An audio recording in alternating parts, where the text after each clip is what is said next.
Mmiri zowe zojechi anwụ tawa agaghị m aba n'ụlọ onye kpọrọ masị unu na ha ezizi ọwụrụkwa ngara ugbo alọta unu pụsịala ndị mmadụ enwuchiri ọnụ ị na ha ezizi birekwa nwayọọ gị na nwanne gị take it easy to life kama aga Enugu steeti ahụ anwụ tama chajechi mmiri zowe Ikechukwu agaghị m aba n'ụlọ onye kpọrọ m ụgwọ oluwabụ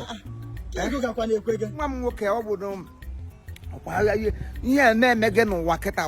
the world have turned into what wa atụgharịala mee precaution agaje m Enugu steeti ụmụ Ogbuagụ n'Enugu steeti ụmụ Ogbuagụ enwere enyi m nwoke papa ya nwụrụ ele ahịa Ikechukwu ọfọm mpa ha wụkwanụ Chief Augustine Adaọnụ nwụrụ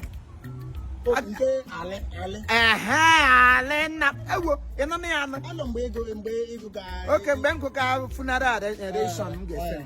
ọ bụ otu Chineke siri kpọ ya okwu nwoke ma nwụkwa na a ga-eli ya na 4th of November 4th of November ka a ga-eli wekipasị echi anyị ga-amụ anya abalị wụ 3rd of November so ha wee na-eti mkpu na-akpọkụ ndị ọha na eze ma ezinụlọ ha ndị ikwu na ibe ndị niile ihe ọma ha na-arị maka ha bịa join ha to the way keepers of ceremony to their departure father ya Augustine Augustine maka ya mụkwara na baptism yes na akọbedụrụ gị ya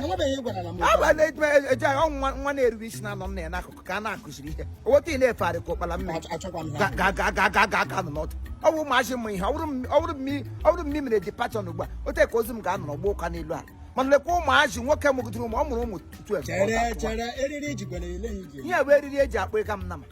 kasa otu onye otu na otu onye bute ihe nye ya ihe ọgwụgwọ ga-enye m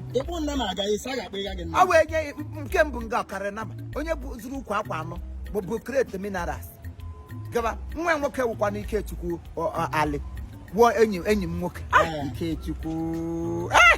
Ikechukwu gị hụ nwatakịrị na-agba mbọ ote kwụba aka ya ọtọ Chineke na-ezori ya ọkụ ọ ga-adịrị gị na mma iwe ezigbo nwa iwu good senior brother enwe ndị ụjọ ọkọrọ ga-awụ ha lehapụ ụmụnne ha anya pụta Ikechukwu mụgidere anya ụmụnne ya 12 mpa ha mụrụ ka ọ 31 ka ọ mụrụ ihe o legidere ha otu elechicha ha ka ọ wụzi n'okwudiri second son ya second pikin okwudiri second pikin then third pikin ya wụkwana Samson wuo ọfọma mgbe m tara bred a na-akpọ ọfọma na Ọnịcha ọfọma ma ọ bụ ya fọrọla m fọchie m ọchị anyị dị m shi 2 weeks ya mgbe bred ọfọma wụ bred ihe a na-emekọta ọfọma kwana wụ tọdụ son ya ka ozi Ifeọma dị ya nwaanyị gị hụ nwatakịrị nwa na mma Ifeọma maka m na-alụkwanụ emechara mee ya proposal mana ring m zụtara abalị aka ọwụ ihe mere mara eju agịdị m akọwali m gara ugbo m elele anya mara ma ọ lụọla ma ọlụbe mana ọ na ọlụbedịkwa isi na beri ala arapụ ọwa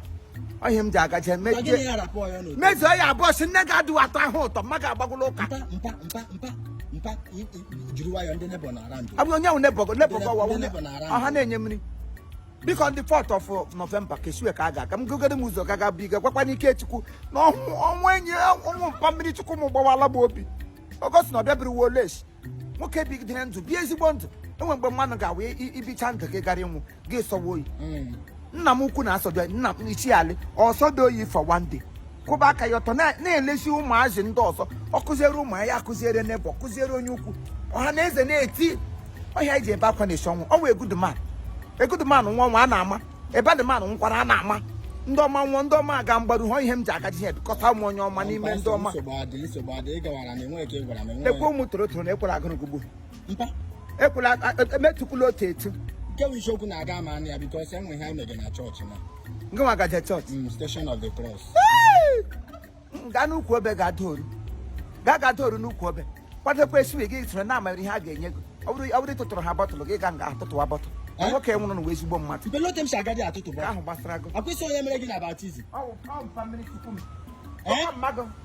gwakwa nne gị ma ọ lọta unu tụọ ụmụ torotoro nye ha nri Enugu a m gacha agịdị m elota ama anọtu for some day onye nwụrụ na ọnwụ ya wụ ọnwụ anyị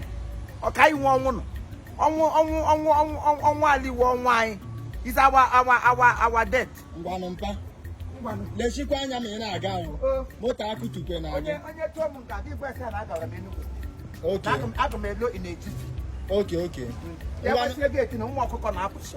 Okay. Ụlọ m agbachikwara m agbachi agakwala aga akakara m ụlọ lụwa bọị ịwụkwa onye ochi amakwa gị ama. Mpa. Gị na-apa m apa m sa apapụ gị ngwụ. Ngwa gawa gaa nke ọma. Mechie mmadụ loke na m gawala emekwa. Okay. Ngwanụ. Kwachilata gate mpụta mgbachie ya.